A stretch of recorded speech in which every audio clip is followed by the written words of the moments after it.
આ શિવપુરાણ ક્યાંથી આવ્યું? ઘણા લોકો એવું કહે છે કે આ તો બધું બ્રાહ્મણોએ ગોતી કાઢ્યું, બ્રાહ્મણોએ બધું ગાયું, બ્રાહ્મણોએ. ના, એવું નથી. આ અમારા બાપ દાદાઓએ શિવપુરાણ ગોતી કાઢ્યું કે અમારા બાપ દાદાઓએ ગાયું, એવું કંઈ છે જ નહીં.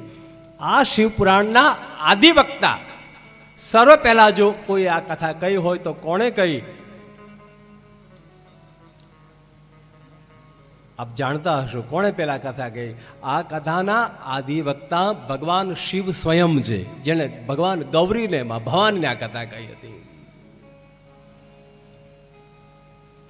ગૌરીએ જ્યારે પૂછ્યું, માં ભવાનીએ પૂછ્યું કે પ્રભુ મોટામાં મોટી સાધના કઈ, મોટા મોટી પૂજા કઈ, મોટા મોટું વ્રત કયું, અને જીવનું કલ્યાણ કેવી રીતે થાય?